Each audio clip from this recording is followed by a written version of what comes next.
What's going on, everybody? RJ Ochoa here from SB Nation's bloggingtheboys.com. Hope all is well wherever you are. We hope you're happy, safe, healthy, and that if you are like me, you are starting to make your peace with Mike Zimmer being the newest defensive coordinator of the Dallas Cowboys. I am starting to feel a little bit better about him, starting to kind of cope myself into oblivion, as I like to say.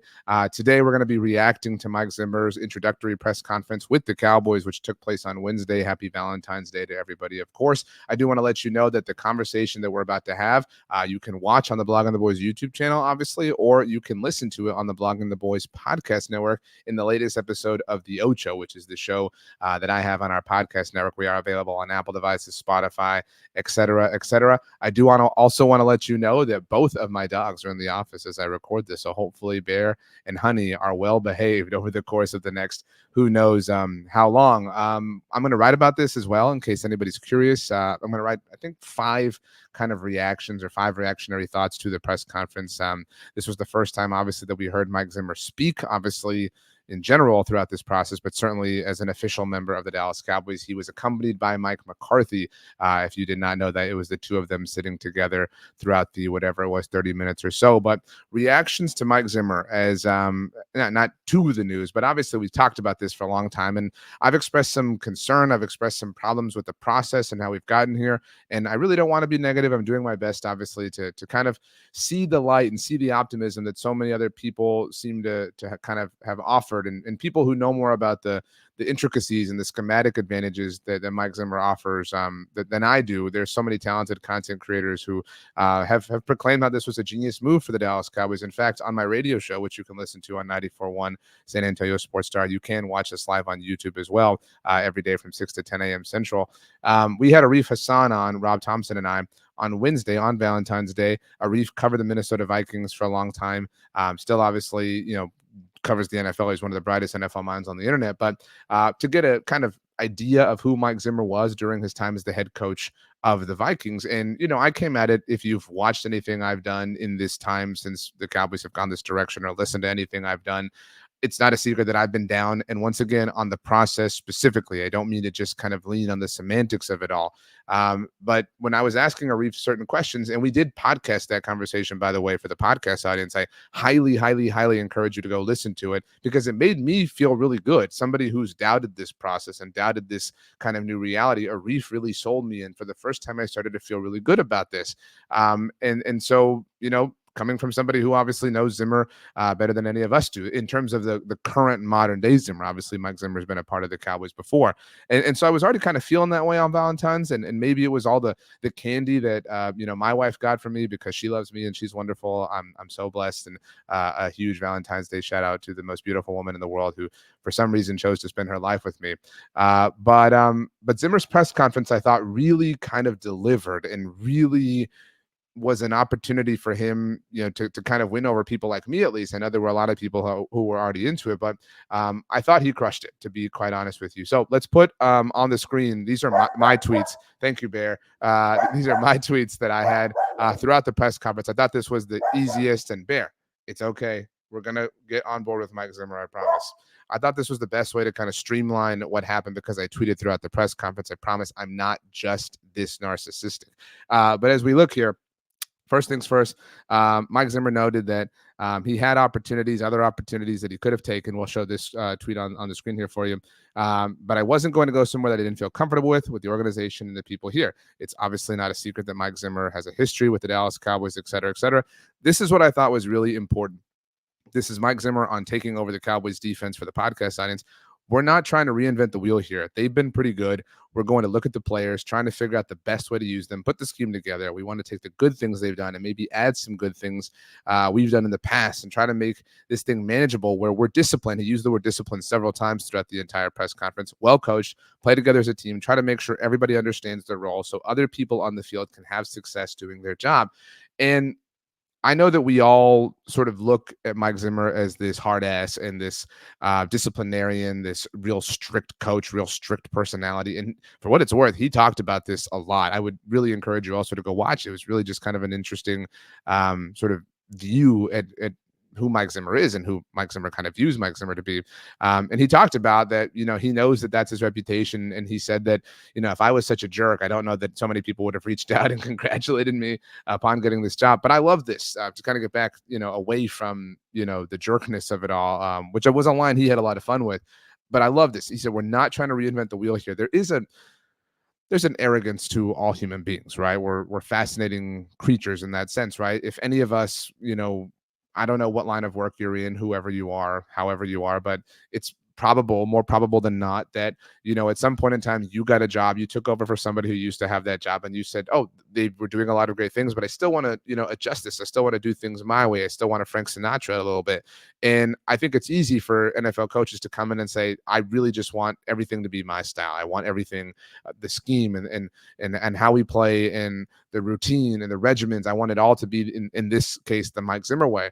I think it's really, impressive that Mike Zimmer is humble enough to say, look, they have had 3 incredible years on the defensive side of the ball. They have all sorts of success and track records to support that they have a great operation going on here. I'm here obviously because, and again, I'm speaking hypothetically as Mike Zimmer now, Dan Quinn moved on, and hopefully I can help. Hopefully I can add some things and adjust some things and tinker with some things that may need, slight levels of improvement, but we do not have to completely throw everything away and start anew. I think that is important for Mike Zimmer to offer, but I also think it's important for us to kind of acknowledge as Dallas Cowboys fans, because we're all so upset. And I think that when, a team loses the way the Cowboys obviously have lost in recent years, but more specifically the way they lost to the Green Bay Packers, we tend to say, fire everybody, get rid of everything. It's all trash. When the reality is they are a very good football team. They are a very good defense. They are just slight pieces and adjustments potentially away from doing something serious. And I know that that gets really old and tiring to hear time and time and time again, but Mike Zimmer, at the very least, believes that, and I find that to be valuable. Let's get some tweets back up on the screen here for the visual audience. He said that while he was away from football, he reflected on his time in Minnesota. I think that's, important and interesting. He obviously talked about his relationship with Deion Sanders. For anybody who's unaware, he's been kind of an advisor to Deion, with his time in Colorado and obviously before that. But something that a lot of people were excited about, and this is now on screen big time. He noted that Mike, and I thought this was impressive too. He was asked about Al Harris specifically, who's a name that we've all kind of been wondering about and pontificating about since Dan Quinn departed to Washington. And obviously the Commanders requested to interview him and the Cowboys shut that down. But when asked about Al Harris specifically, Mike Zimmer looked over to Mike McCarthy because they were sitting together. And he said, well, Mike, it's confusing because both of them are named Mike. He said, I'll delineate for you. McCarthy has made the decision that he's going to stay, and that Zimmer said that he'd spoken to him. So Al Harris not going anywhere. I have found it interesting, by the way, all the people who feel like Al Harris is this Dan Quinn guy. Do we forget that Al Harris played for Mike McCarthy in Green Bay? Like Al Harris was a Mike McCarthy guy before he was a Dan Quinn guy. I know he's obviously a defensive coach and was on Dan Quinn's side of the staff, but that's worth mentioning, at least in my humble opinion. Let's move on here. Mike Zimmer here said, I knew right away it was the right opportunity. This is what I think a lot of people are going to hang on to, and I'll highlight it for you. There was another club talking to me. I guess there we go. There was another club talking to me. This is where I wanted to come. Mike and I had some great conversations on the phone. We've had some great conversations since I've been here, and I've always been comfortable with Steven and Jerry. He, throughout this entire thing, shouted out Jerry Jones, Stephen Jones, referred to them as friends, said that, Jerry and Stephen had been good to his family. So it does feel like a familial sort of thing for, Mike Zimmer to return home to the Dallas Cowboys. But we've had some great conversations since I've been here, et cetera, et cetera. They've been outside of my family. There was never a question whether or not I wanted to be here at all. You probably couldn't think of the 32 teams more than one that I wanted to be at. And so it seems like there's no question that there's some personal advantages to Mike Zimmer coaching for the Cowboys. And I mentioned it, that he mentioned his daughter and the twins and his grandchildren and things like that. And those are just, pluses in the grand scheme of life. But it does seem like this organization and where they're at are situations and a situation that he finds to be advantageous. He talked about near the end of his press conference how he brought up the grandkids again, and he said, I can see my grandkids anytime. Ultimately, I'm not here to be average. I'm here to win a world championship. Mike Zimmer, in case anybody doesn't know, was a part of the staff the last time the Cowboys won the Super Bowl. And he's somebody, who in a personal sense, I would imagine, understands the plight that they're in, understands the drought, understands what it means. He talked about how loyal and diehard Dallas Cowboys fans are. And it's clear, and I know this is kind of a football cliche, and I don't mean to read too much into things, but it's clear that Mike Zimmer understands the shadow that this organization is living under, given that he was a part of the team who helped cast it almost 30 years ago. And so that is I wouldn't say positive, but it's nice, right? It's nice to hear that somebody understands what this franchise is going through, and in a sense, maybe you almost kind of need that. Maybe you need someone who knows, the bones of all this, to help kind of revive them, in a way that we've been hoping so many people would be able to do for a very, very, very long time now. This was Mike Zimmer addressing the jerk thing, which I thought was interesting. He said, um, there's a reputation out there that I'm a jerk or something like that. It is what it is, I guess. Since it was announced that I was going to be here, I've heard from so many players that played for me. I think if I was such a jerk, I wouldn't be hearing from those guys. Again, among my primary reactions is that um, he knows what people think of him, and I find that to just be an interesting phenomenon in general. He was asked about, for lack of a better way to put it, being a jerk with star players because, I talked about it. Humans are fascinating. We all have egos. We all, on some level, are narcissistic. And so he said the ones that want to be great, and this is my own kind of paraphrasing here, they want to be coached. There's a lot more, and he was talking about how times are different. He said there's a lot more social media. There's a lot more of the outside stuff going on. The ones that I've been around that want to be great, they want to be coached. Most all the great players, they want to know, how can you make me better? And he told the story about Anthony Barr. There was a great story we talked about on the roundtable that ESPN's Todd Archer wrote about. He had some quotes from Darren Woodson about how when he met Mike Zimmer, that they had just won the Super Bowl, and that Zimmer was just like destroying him in film study. He was like, well, this is where you messed up and blah, blah, blah. And that Woody, who deserves to be in the Hall of Fame because he's a great player, really, really kind of welcomed that. And so I think that there's a lot of people who probably think that the Cowboys of this moment are in some sore need of that. Again, the word discipline kind of comes to mind at the very, very kind of top of that overall idea. Let's see here. This was also important, I think, to just kind of reiterate. Zimmer said, Mike, talking about McCarthy, and I have talked about things he'd like to see a little bit different. I've talked to him about things we've done in the past. At the end of the day, it's about what do the players do? We can be the smartest guys in the world, but if the players can't do what we're asking them to do, then we're not very smart. And I think that, you know, as football fans, right, we praise Kyle Shanahan and we praise Andy Reid, and rightfully so. We're like, and just talking about, current coaches, the two who were in the Super Bowl, obviously. And I'm not denying, to use Andy Reid as an example, Andy Reid's greatness, but it's a lot easier to be great when Patrick Mahomes is your quarterback, right? I think we all kind of get that. And so you can coach to a certain degree, but at the end of the day, you are simply just a coach. You're on the sideline, and you have to have players kind of carry out the vision that you have for what you're trying to do. And I think understanding, kind of the roles and responsibilities of everybody involved is a really important element to this entire operation. And so in that respect, I was really excited to see that Mike Zimmer kind of got that. Moving on. And again, I think if you've been paying attention to what I've been saying, that I've come around even this much, I think is impressive on my own individual part. Now, I have had a problem. Let me take this off the screen to kind of set the stage for a moment. I've had a problem with the way this all unfolded. It felt way too Dallas Cowboys to me. It felt like the Cowboys were trying to take the attention of Super Bowl week and NFL honors and even Super Bowl Monday. And that might be true. It just seemed way too coincidental to me. This was Mike Zimmer's explanation. You might believe him, at full face value. That's up to you. I'm not saying I don't, but, draw your own conclusions. He was asked about, kind of the drawing out of this whole process. And he said that his daughter who lives with him was throwing up for 3 days and that he got sick and the Super Bowl was happening. Obviously, that Jerry Jones was involved. And so the contract negotiations just kind of stalled in the middle of all that, but that he was told, he was reassured, presumably by his people, his management, his representation, that this would ultimately get done. And it obviously did. So I'm not saying I don't believe him. I'm not saying I think he's a liar. I'm not saying that there's zero truth or even, 1% falsehood to what he said. I do just find it to be awfully coincidental the way this all unfolded. But it's possible it was a coincidence. It's possible that Rex Ryan, talking about it on Sunday NFL Countdown was just a coincidence. In fact, he mentioned that. He was asked if he saw Rex Ryan's comments about this whole situation. And for what it's worth, I thought Rex was really complimentary of the Cowboys when he spoke on Super Bowl Sunday, although he did kind of come for the job, right? He was kind of like, well, it's open, it's available. They haven't technically hired Mike, so that's probably a little awkward if you're Zim. But Zimmer was asked about this, and all he said, it was kind of cool. He said, I see a lot of Rex Ryan's comments. And he said it kind of like that. I see a lot. of Rex Ryan's comment. So it's kind of badass. I'm not gonna lie, it was kind of badass. Like I said, he's starting to win me over, and my problem was never with Zimmer specifically, for the record.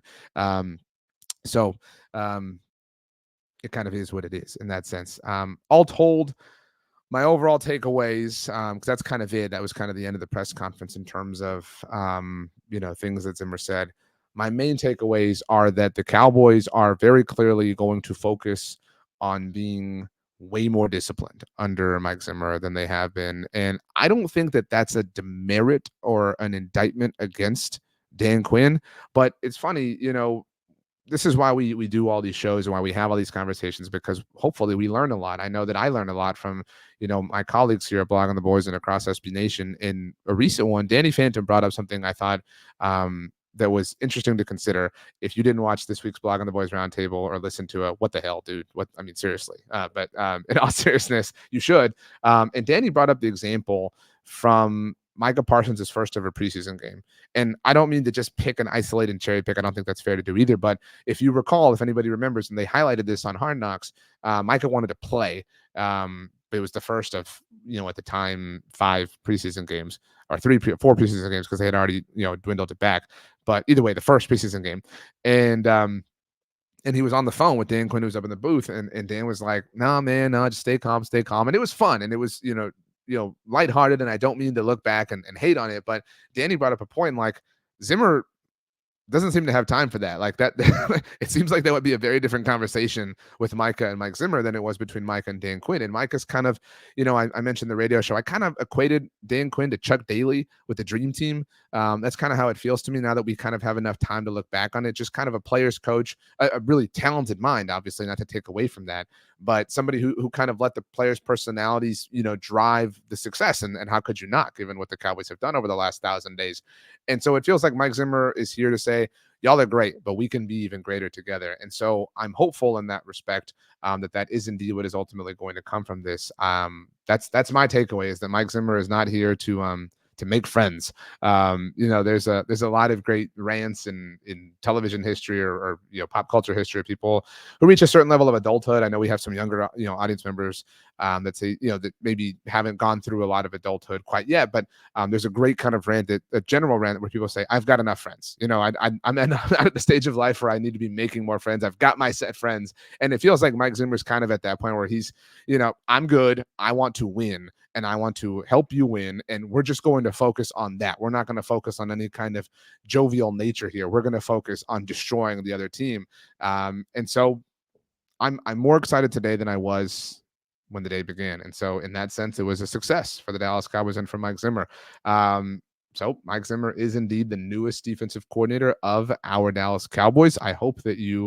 I'm certain that you were excited about this, at least more excited than I was, because like I said, I was a bit down on it, and I remain upset with the process. Even if this is the right thing, I maintain that how we got here was not the smoothest, that it could have been much more efficiently and logically handled, but such is life when you are a fan of the Dallas Cowboys, as we all know full well. As noted, this video, whether you are watching it on the Blog on the Boys YouTube channel or not, can be heard as an audio conversation on the Ochoa, which is my podcast at Blog on the Boys. We've got videos, we've got podcasts, we've got articles coming out all the time. So make sure you check out blogontheboys.com for the latest and greatest in the world of the Dallas Cowboys. Obviously, we've got articles 24/7, 365. Make sure you subscribe here to our YouTube channel if you have not yet. We are on the way to 22,000 subscribers. We're trying to pass our friends at Arrowhead Pride, SB Nation's home for Kansas City Chiefs content. They've got the Super Bowls and everything, but we have to gotta do what we can. So please like our YouTube channel. If you want to follow me on Twitter or Instagram or Threads, you can do so at RJ Ochoa. And did I mention the podcast network? If you like podcasts, please subscribe to the Blog on the Boys podcast network. We are available wherever you get your podcasts, Apple devices, Spotify, etc., etc.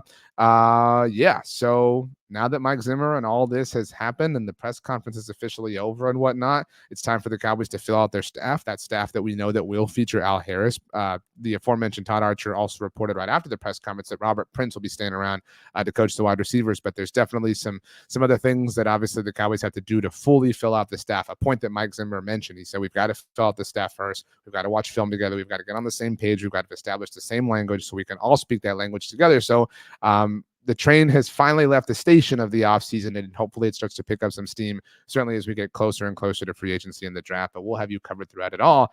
So yeah, let's go ahead and bounce. Let's get out of here. My name is RJ Ochoa, and I love you very much. Happy Valentine's Day to everyone. Thanks so much for hanging out. See you next time.